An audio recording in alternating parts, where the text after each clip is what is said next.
آج کی عدالت میں ہم مقدمہ شروع کرنے جا رہے ہیں سلیمان شاہ کے بیٹے ارطغرل کا۔ تمہارا جھوٹا مقدمہ ہمارے قبیلے کے خاتمے کے لیے بنایا گیا ہے۔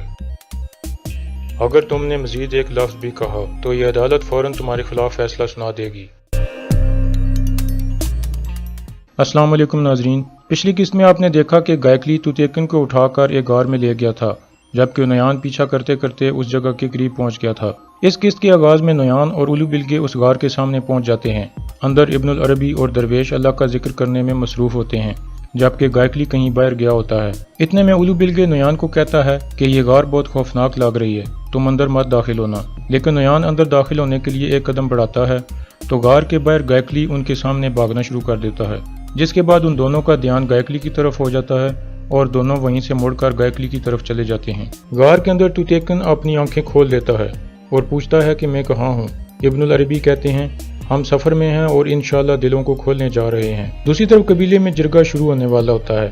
جرگے کی سربراہی گمستیکن کر رہا تھا اور فیصلہ بھی اسی نے سنانا تھا۔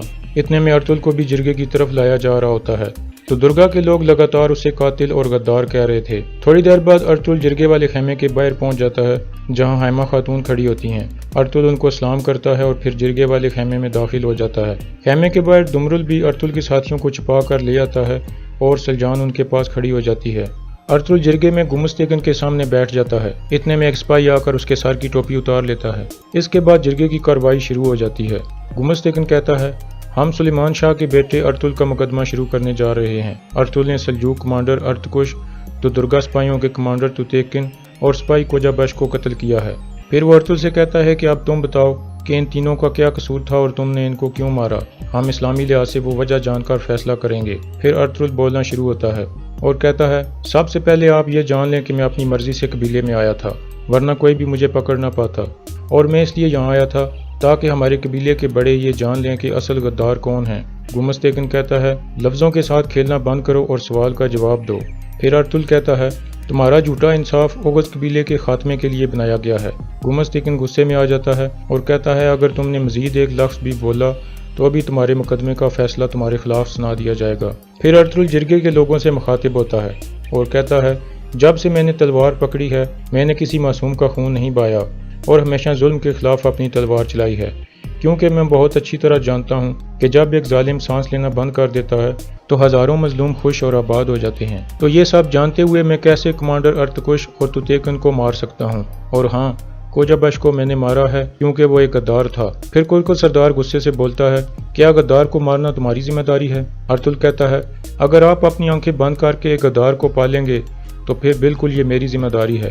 گمستیکن کہتا ہے کیا تمہارے پاس کوجا بش کی غداری کا کوئی ثبوت ہے؟ ارطغرل کہتا ہے میں اتنے عرصے سے ظالموں اور غداروں سے لڑ رہا ہوں، اس لیے غدار کی فطرت کیا ہوتی ہے یہ میں خوب جانتا ہوں۔ کوجا بش نے کمانڈر ارتکش کی جاسوسی کی اور نویان تک خبر پہنچائی اور اسی نے توتیکن کو بھی پھنسایا تھا، اور نویان جیسے ظالم شخص نے کوجا بش کو زندہ کیوں چھوڑا؟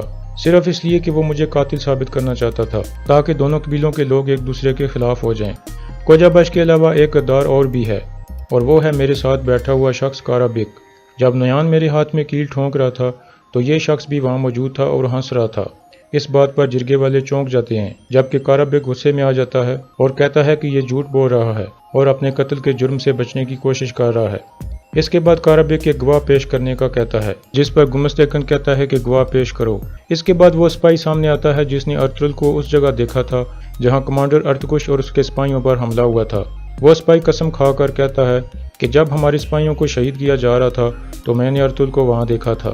ارطغرل کہتا ہے ہاں میں وہاں موجود تھا، لیکن میں جب پہنچا تو یہ سارا واقعہ ہو چکا تھا اور مجھے ارتکش نے وہاں ملاقات کے لیے بلایا تھا، اس لیے میں وہاں گیا تھا۔